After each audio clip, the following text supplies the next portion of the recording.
Ya, untuk mengetahui persiapan jalannya sidang sengketa Pilpres 2014 yang diajukan kubu Prabowo Hatta, kita bergabung dengan reporter Berita 1 TV Adisti Larasati di dalam gedung Mahkamah Konstitusi.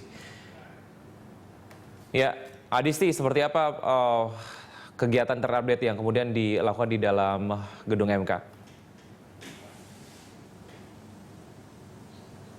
Mahkamah Konstitusi kembali menggelar sidang lanjutan dengan menghadirkan 75 saksi yang dihadirkan dari pihak terkait, dari pihak kubu Jokowi JK dan juga dari pihak kubu Prabowo Hatta. Dan sesuai dengan agenda sidang hari ini, menghadirkan 75 saksi. 25 saksi dihadirkan dari pihak terkait, yaitu kubu kalau campur proses hukum itu masuk ke Terima kasih. Pak Presiden tidak usah ditanggapi. Komisi Pemilihan Umum Daerah.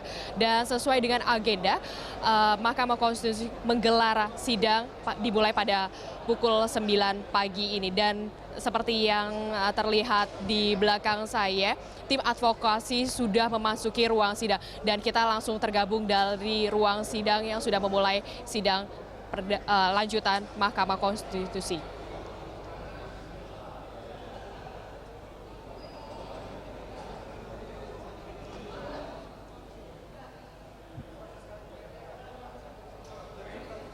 Dan nanti kita lanjutkan kembali dengan keterangan saksi dari pihak pemohon. Karena itu kita mulai dengan saksi dari termohon. Saya panggil namanya dan sekaligus maju ke depan untuk diambil sumpah terlebih dahulu. Yang mulia izin dari pihak terkait. Ya. Untuk melanjutkan sidang sebelumnya, yang mulia, kami ingin menyampaikan tambahan jawaban pihak terkait, yang mulia. Terima kasih, keterangan dari pihak terkait. Iya, tertulis saja dan diterima di sini. Karena hari ini memang telah diminta untuk menyampaikan jawaban dan tanggapan. Mohon izin yang Sudah mulia. diserahkan? Belum, yang mulia, sekarang. Belum. Ya, Mohon izin yang mulia. sebentar. Ambil dulu petugas. Langsung dibagikan kepada pemohon dan termohon.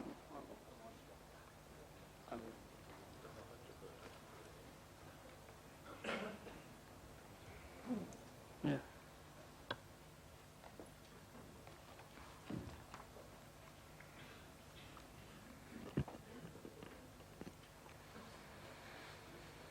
Ya, silakan termohon apa yang mau Yang disampaikan. mulia, kami dari tim kuasa hukum menyampaikan bahwa hari ini kami sudah menyampaikan jawaban dari pihak termohon dan ada sedikit pertambahan dari KPU yang sudah merupakan bagian daripada jawaban ini, yang mulia.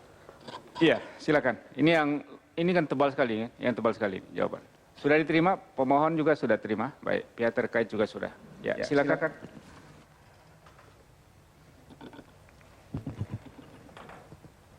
Terima kasih yang mulia.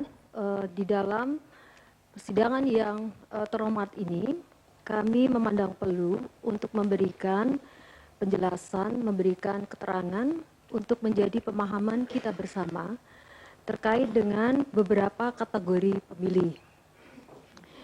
Untuk mempersingkat waktu, mohon diizinkan kami membacakan 2 lembar keterangan ini agar lebih terstruktur dan komprehensif di dalam memberikan penjelasan yang mulia.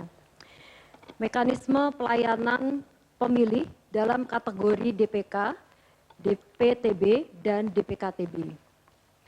Sebagai penegasan, kami tambahkan keterangan mekanisme pelayanan pemilih dalam kategori daftar pemilih khusus, daftar pemilih tambahan, dan daftar pemilih khusus tambahan. Daftar pemilih khusus atau disingkat DPK adalah daftar pemilih yang memuat pemilih yang tidak memiliki identitas kependudukan dan atau pemilih yang memiliki identitas kependudukan tetapi tidak terdaftar di dalam daftar pemilih sementara, di dalam daftar pemilih tetap atau daftar pemilih tambahan. pelayanan terhadap pemilih tidak terdaftar dalam DPT secara teknis dilakukan oleh termohon pasca penetapan DPT sampai dengan 14 hari sebelum hari dan tanggal pemungutan suara. KPU atau KIP Provinsi menetapkan daftar pemilih khusus paling lambat 7 hari sebelum pemungutan suara. Termohon melayani penggunaan hak pilih kategori DPK di TPS dengan mekanisme yang sama dengan pemilih kategori DPT, yaitu pukul 7 sampai dengan pukul 13 waktu setempat. Daftar pemilih khusus tambahan atau disingkat DPTB adalah data pemilih yang telah terdaftar dalam DPT di suatu TPS yang karena suatu keadaan tertentu pemilih tidak dapat menggunakan haknya untuk memilih di TPS tempat yang bersangkutan terdaftar.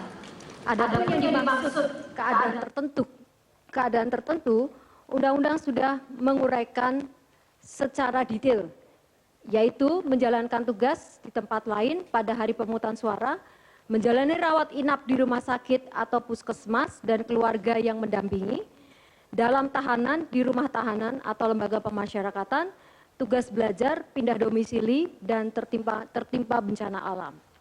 Dalam hal pemilih mengalami keadaan tertentu sebagaimana dimaksud dalam Undang-Undang dan Peraturan KPU, pemilih yang bersangkutan memiliki kewajiban mengurus administrasi pindah TPS asalnya ke TPS tujuan dengan prosedur melaporkan pada PPS asal paling lambat 3 hari sebelum hari dan tanggal pemungutan suara.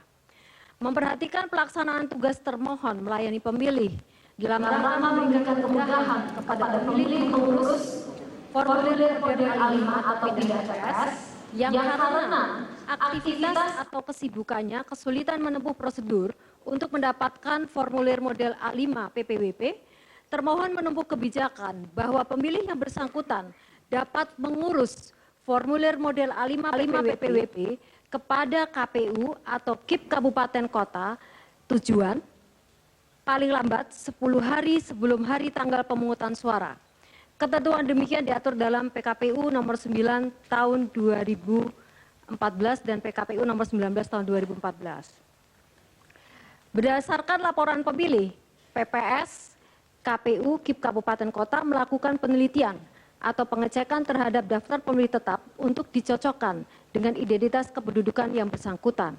Apabila pemilih yang bersangkutan terdaftar dalam DPT, PPS menerbitkan formulir model A5 PPWP dan mencoret pemilih yang bersangkutan dari DPT pada TPS asal. Selanjutnya pemilih melaporkan kepada PPS tujuan dengan membawa formulir A5 PPWP. Paling lambat 3 hari sebelum hari dan tanggal pemungutan suara.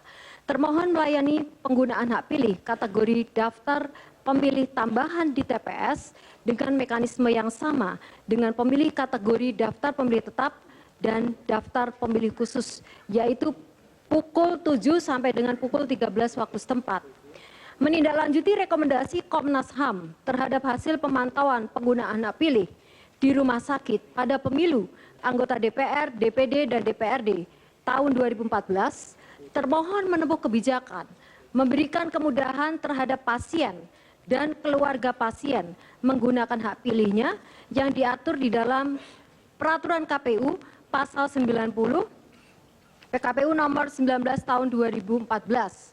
Pemilih atau keluarga pasien yang menjalani rawat inap di rumah sakit atau puskesmas dan tenaga medis atau karyawan rumah sakit di puskesmas memberikan suara di TPS yang lokasinya paling dekat dengan rumah sakit atau puskesmas. Keluarga pasien dan pasien rawat inap serta pemilih yang tidak sempat mengurus formulir model A5 PPWP pindah tempat memilih di TPS dapat memberikan suaranya pada 1 jam sebelum berakhirnya waktu pemungutan suara dengan menunjukkan KTP atau identitas lain atau paspor. Sepanjang surat suara di TPS tersebut masih tersedia. Kami lanjutkan, daftar pemilih khusus tambahan atau disingkat DPKTB adalah pemilih yang memiliki identitas kependudukan tetapi belum terdaftar di dalam DPS, DPSHP, atau DPT, yang menggunakan hak pilihnya di TPS pada hari pemungutan suara menggunakan KTP atau identitas lain atau paspor. Sesuai ketentuan pasal 11, pasal 33, pasal 36, Peraturan KPU nomor 19 tahun 2014, pelayanan kepada pemilih kategori DPKTB atau daftar pemilih khusus tambahan dilakukan dengan ketentuan memberikan suara pada hari dan tanggal pemungutan suara di TPS yang berada di wilayah RT/RW atau nama lain sesuai dengan alamat yang tertera pada KTP atau identitas lain atau paspor. Mendaftarkan diri di TPS kepada KPPS dengan menunjukkan KTP atau identitas lain atau paspor. Memberikan suara di TPS pada waktunya 1 jam sebelum berakhirnya pemungutan suara. Dalam hal surat suara di TPS telah habis, pemilih kategori DPKTB diarahkan oleh KPPS untuk memberikan suara di TPS lain yang terdekat. Berdasarkan angka 4 tersebut di atas, spirit penyelenggara pemilu adalah memberikan jaminan perlindungan pelaksanaan dan pelayanan hak konstitusional warga negara. Apabila di TPS tempat tidak tersedia surat suara atau surat suara telah habis, pemilih kategori DPKTB diarahkan oleh KPPS untuk menggunakan hak pilih di TPS lain yang terdekat di dalam lingkup wilayah administrasi desa atau kelurahan. Pada saat pemungutan suara, pemilih DPKTB yang menggunakan hak pilihnya diadministrasikan dalam formulir model AT khusus PPWP. Yang terakhir, Yang Mulia, kami sampaikan terkait dengan isu perolehan suara pasangan calon di TPS. Dalam permohonan, pemohon menyampaikan keberatan terhadap fakta tidak mendapatkan perolehan suara di TPS. Berdasarkan dokumen pemungutan dan penghitungan suara, perolehan suara 0 di TPS tidak hanya dialami oleh pemohon, tetapi juga dialami oleh pasangan calon nomor urut 2. Hal ini terjadi antara lain di Sumatera Barat atau Papua. Di Sumatera Barat dan di Papua. Fakta demikian menunjukkan bahwa di dalam kehidupan masyarakat kita, demokrasi berjalan sebagai perwujudan kedaulatan rakyat. Terima kasih, Yang Mulia. Terima kasih. Sudah dimasukkan kepada kepaniteraan? Sudah. Pemohon sudah dapat? Belum. Yang Mulia. Sebentar. Sudah masuk di dalam jawaban Majelis Yang Mulia. Sudah masuk ke dalam jawaban?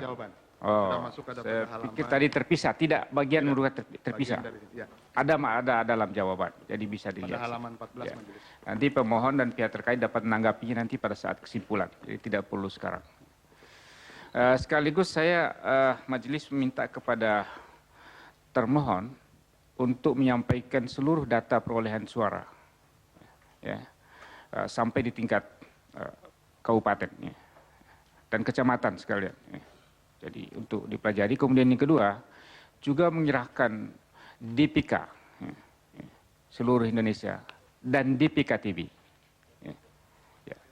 DPT ya sekaligus DPT, DPK dan DPKTB di seluruh Indonesia. Ya, yaitulah daftar pemilih khusus tambahan, daftar pemilih khusus dan daftar pemilih tetap. Ya.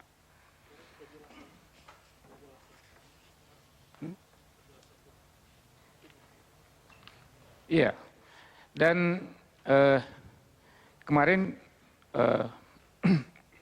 kepaniteraan sudah menerima sebagian bukti dari termohon. Sekali lagi majelis mengingatkan untuk menjelaskan ya, sepanjang bukti itu diperoleh sebelum ketetapan pada tanggal 8 Agustus. Ya. Jadi agar dijelaskan dalam bagian akta bukti atau keterangan bukti. Ya. Sekaligus untuk mengajukan juga cara perolehannya termasuk berita acara pembukaan kotak suara. Ya. Saya kira itu tambahan untuk termohon. Ya.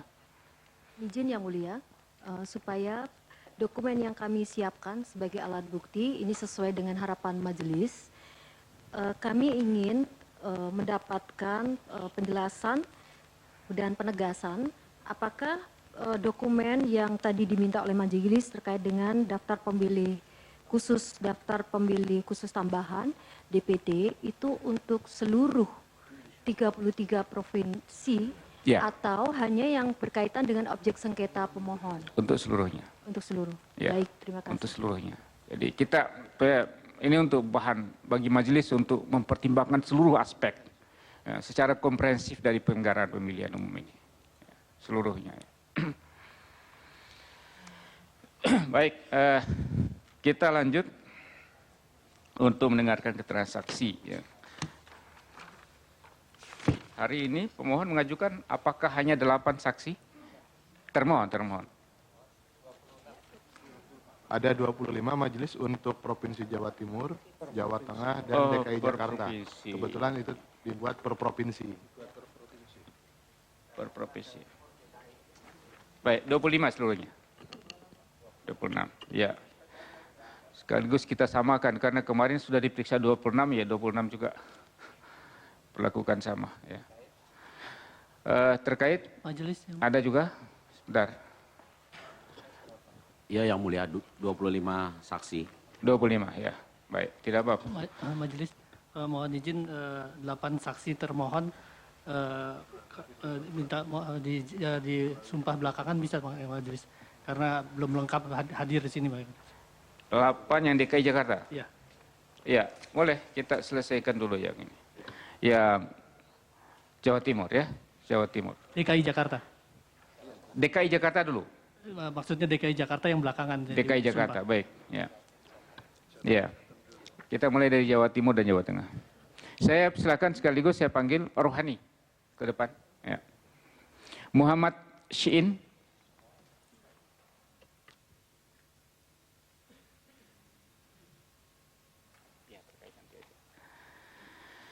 Edi Saiful Anwar.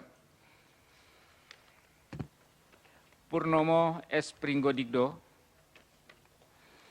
Nurul Amalia, Nanang Haromin, Totok Haryono, ya, maju ke depan.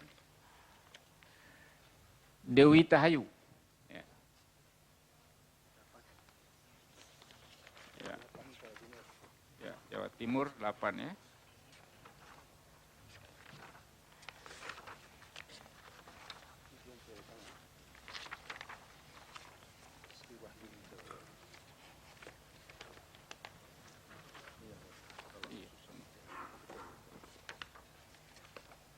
Ya, Jawa Tengah, Sri Wahyuni.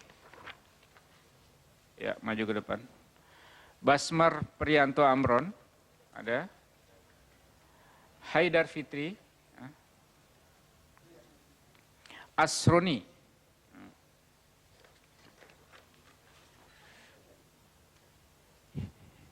Henry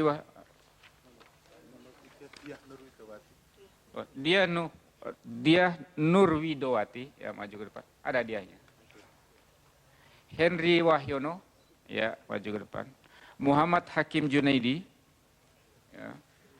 Nurodin Alexis,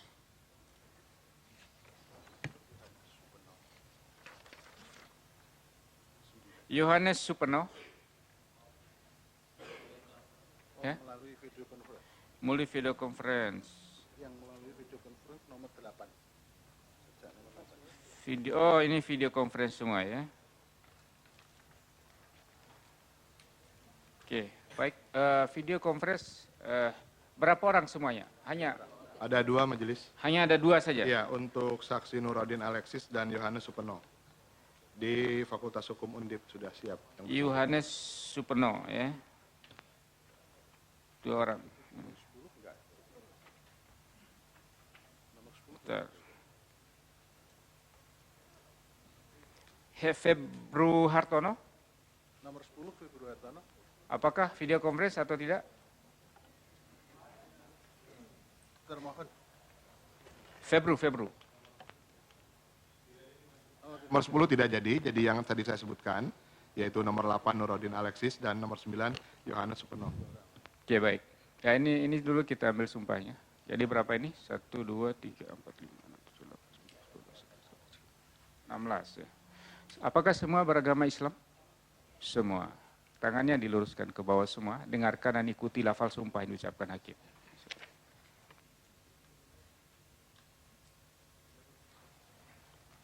ikuti lafal sumpahnya. Dimulai. Bismillahirrahmanirrahim.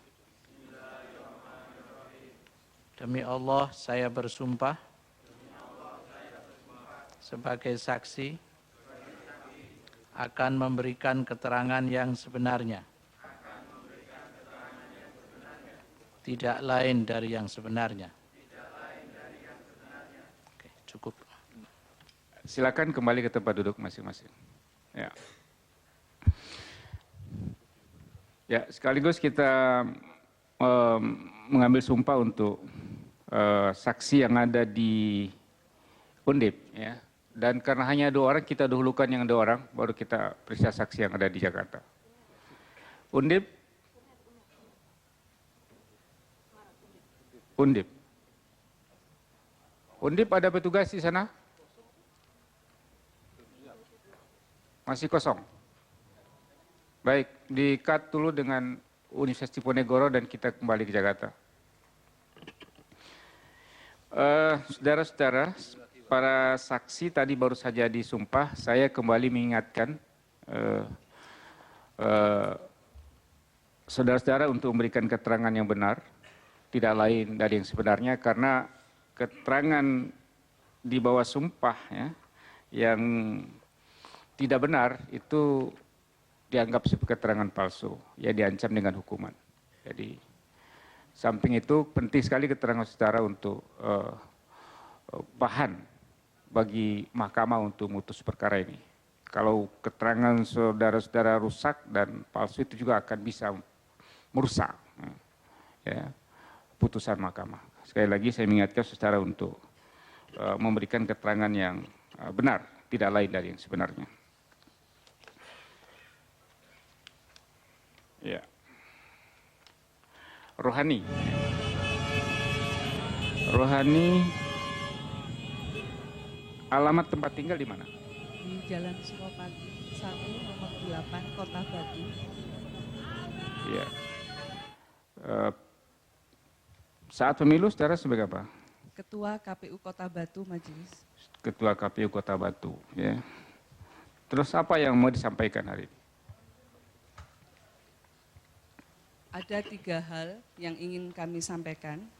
Yang pertama, kami ingin membantah keterangan saksi pemohon atas nama...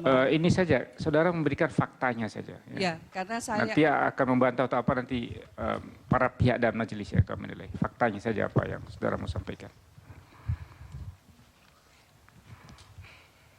Baik majelis, yang pertama bahwa saksi pemohon atas nama Basuki Babus Salam pada persidangan hari Jumat tanggal 8 Agustus 2014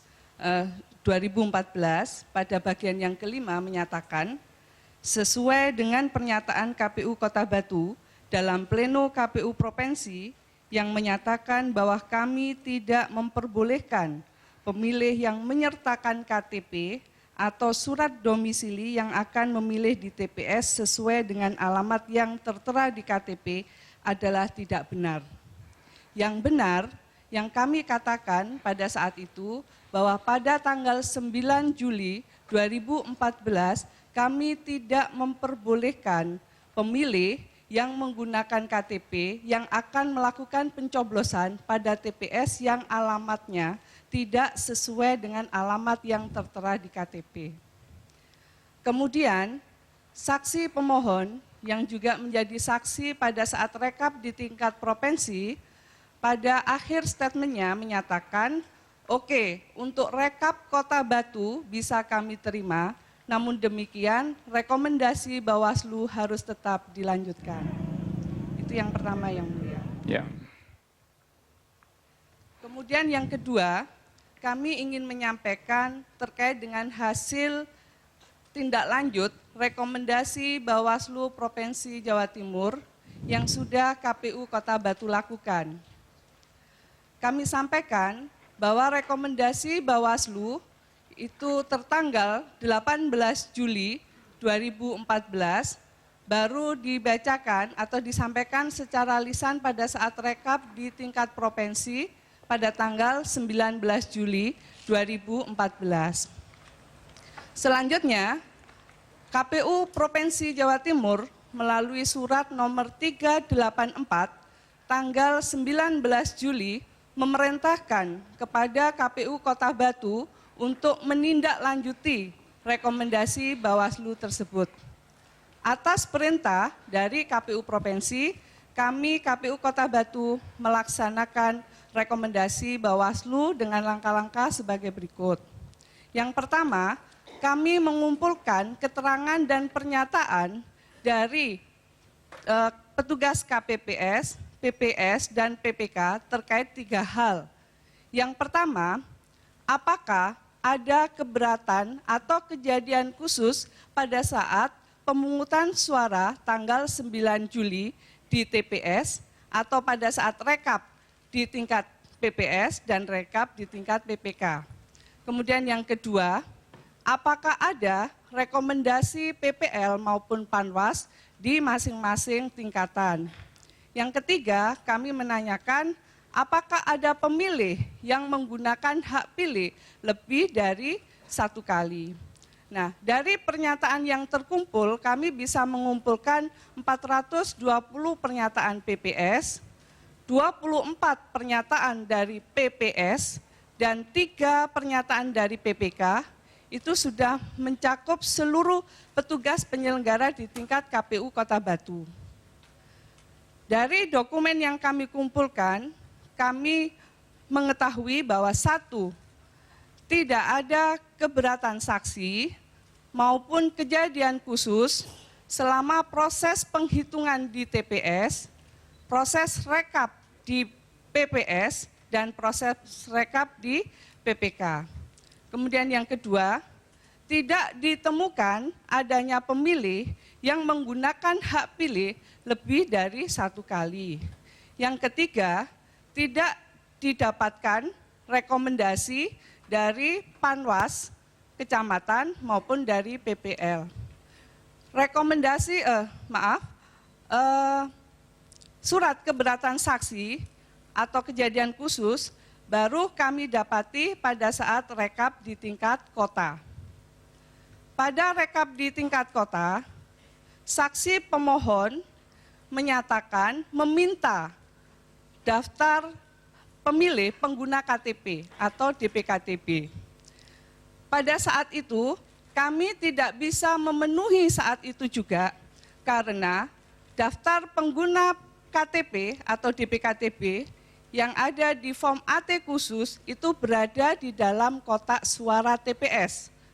Oleh karena itu, pada saat itu kami tidak bisa memenuhi permintaan saksi pemohon karena kami terikat kepada prosedur dan mekanisme pembukaan kotak.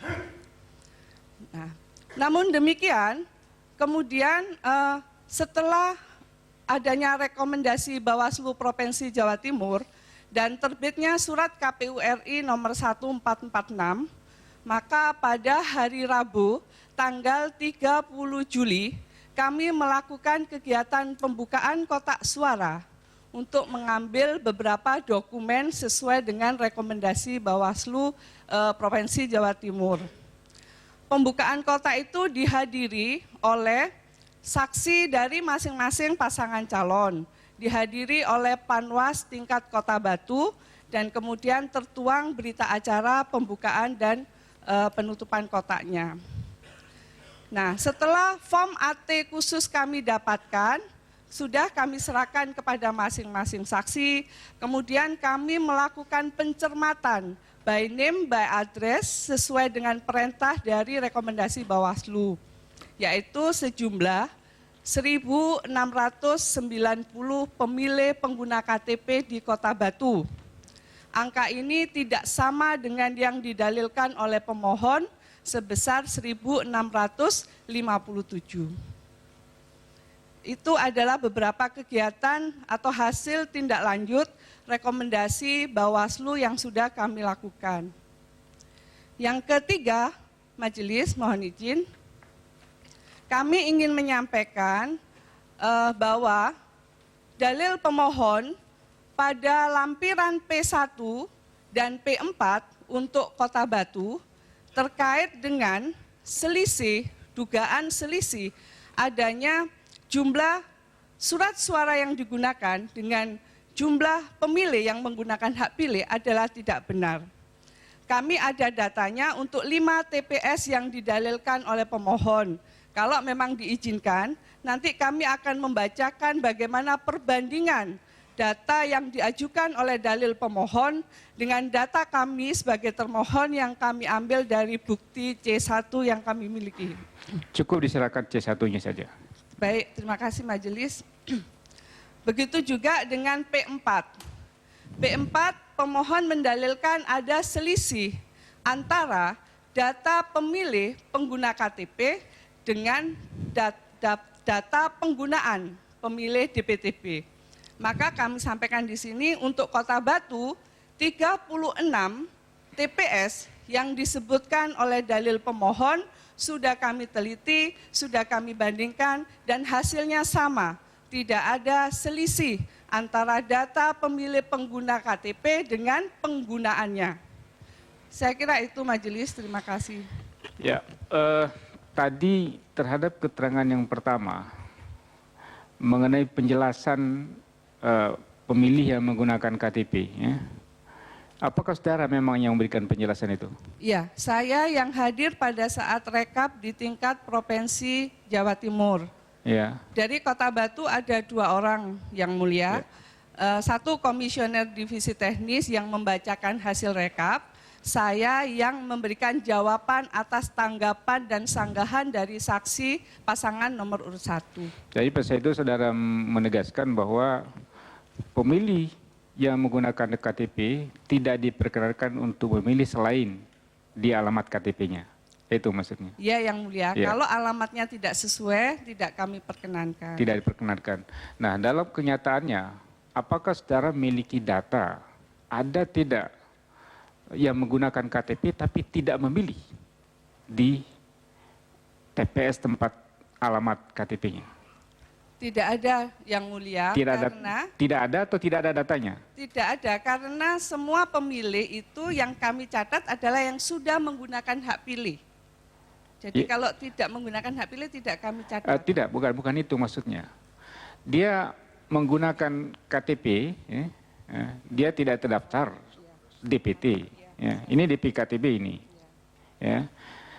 Tapi dia tidak mencoblos di alamat KTP-nya. Ada tidak?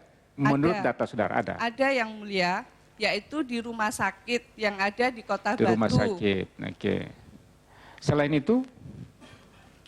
Ada di tahanan untuk 5 orang. Di tahanan, oke. Selain itu? Tidak ada yang tidak mulia. Ada. Baik, ya itulah keterangan saudara ya. Kemudian yang kedua, yang saudara pahami rekomendasi Bawaslu 18 Juli itu apa permintaannya kepada KPU? Rekomendasi Bawaslu nomor 389 itu ditujukan kepada KPU Provinsi Jawa Timur. Ya. Di dalamnya antara lain memerintahkan atau meminta kepada kami, salah satunya KPU Kota Batu, untuk melakukan pencermatan atau penelitian by name by address pemilih DPKTB dengan sidalih. Ya, apakah saudara lakukan itu? Sudah yang mulia. Sudah? Sudah. Jadi temuannya apa? Nah, di dalam rekomendasi Bawaslu dinyatakan apabila dalam hasil penelitian itu ditemukan ada pemilih yang menggunakan hak pilih lebih dari 1 kali, rekomendasi Bawaslu Provinsi Jawa Timur memerintahkan untuk dilakukan pemungutan suara ulang PSU, pada ya. TPS yang kedua. Ya. Tetapi dari hasil pencermatan kami diperoleh bahwa tidak ada pemilih yang menggunakan hak pilih lebih dari 1 kali. Iya. Baik, tapi di DPKTB-nya sendiri berapa yang hasil temuannya atas rekomendasi itu? Di kami ada 1.690 pemilih. Satu kabupaten? Satu kota kota. Batu. Kami ada 420 TPS, sehingga Baik. kalau di rata-rata ada 4 pemilih di masing-masing TPS. Baik. Terus apakah ada tanggapan kembali dari Bawaslu atas temuan itu, laporan? Kami belum mengetahui apakah ada tanggapan atau belum, Belum tapi mengetahui. hasilnya sudah kami sampaikan. Baik. Kira cukup ada, ya silakan Pak Suwanto.